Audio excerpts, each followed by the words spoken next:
So, are you someone who thinks that we live on a sphere, or someone who thinks that we don't? You might think that NASA tells the truth and man has been to the moon, or you may think NASA lies, fakes space, steals minds, and steals money.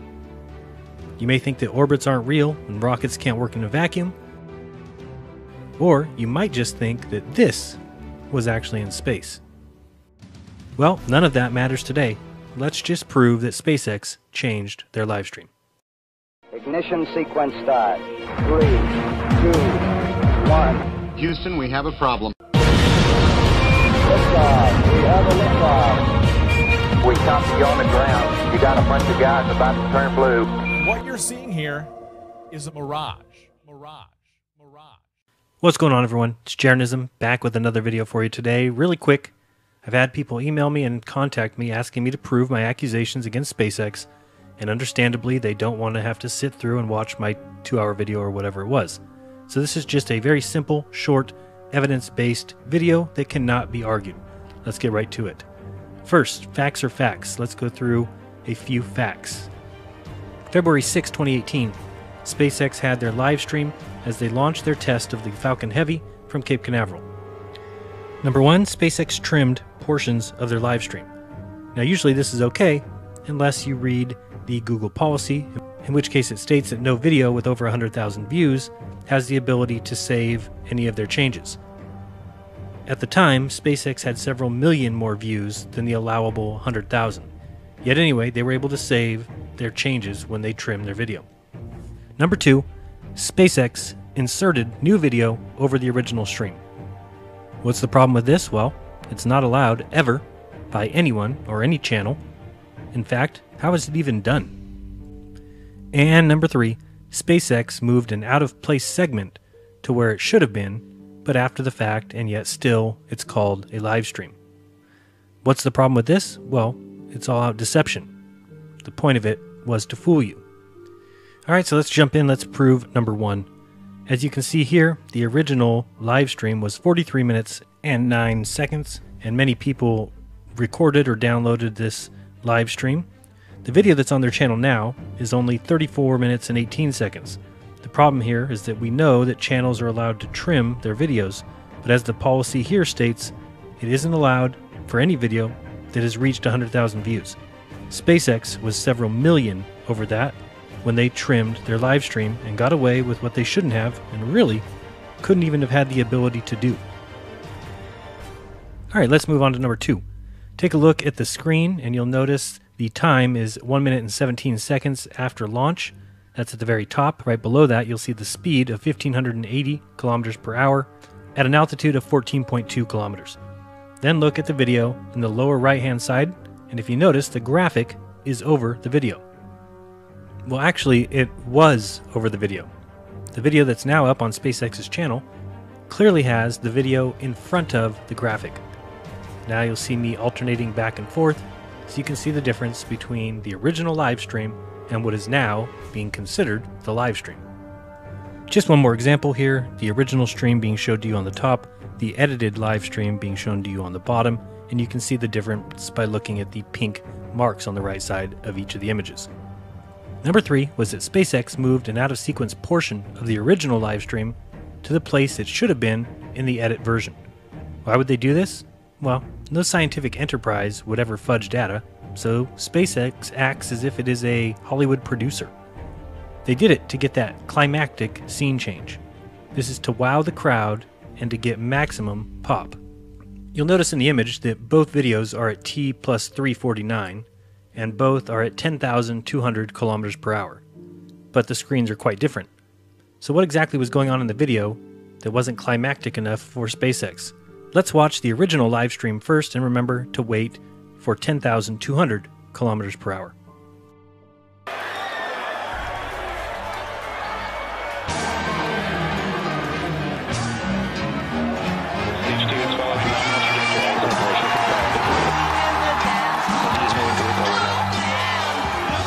Well, now, as you just saw, the moment was kind of anticlimactic, especially since someone piped in the sound of what sounded like 60,000 people or so when a map was shown on the screen.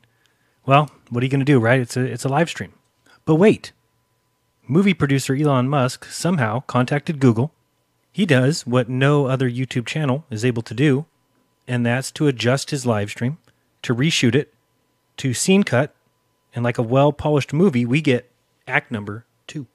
Remember to wait for that climactic moment at 10,200 kilometers per hour.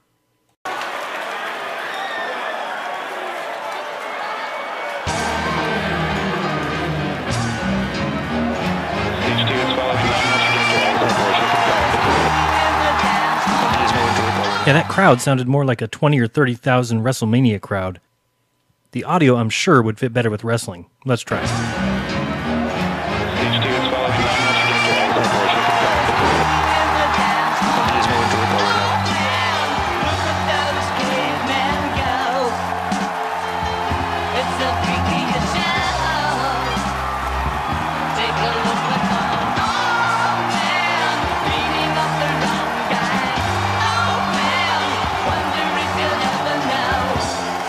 Booster, boost back, shutdown. Center core, boost back, burn, shutdown.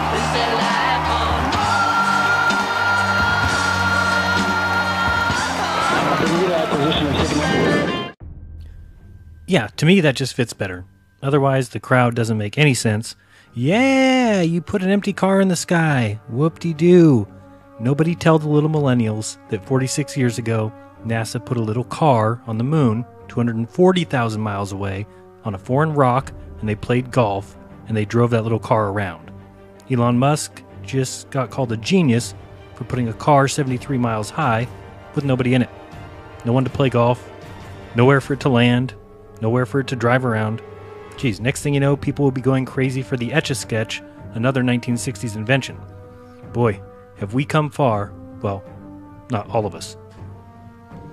So here we have the current video on the SpaceX channel with 20 million views. Still no mention of the swap or the live stream edit, as if that makes any sense.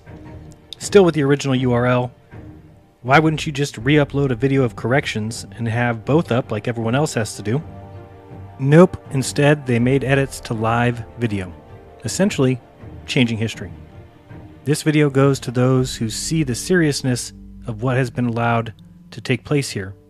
I mean, private space agencies getting to do what they want, edit live streams. You're looking here at the landing, which of course was changed as well.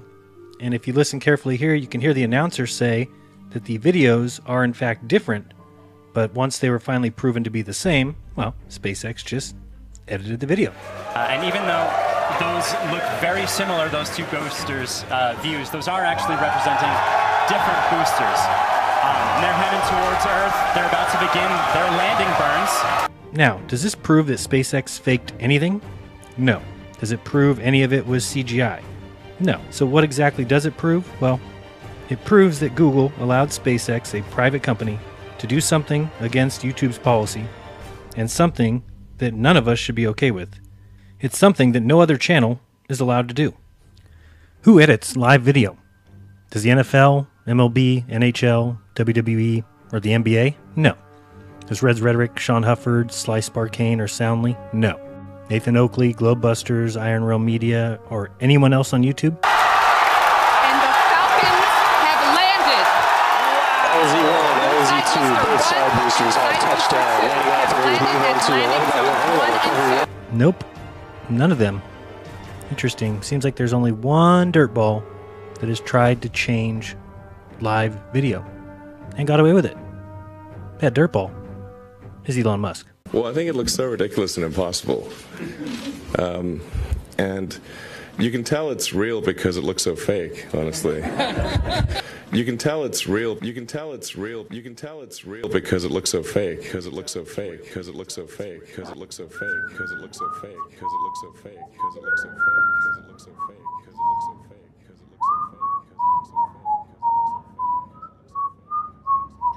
That's beautiful. So be kind, don't lie, and don't edit live streams because, well, then they're not live. Till next time, this has been Jaronism.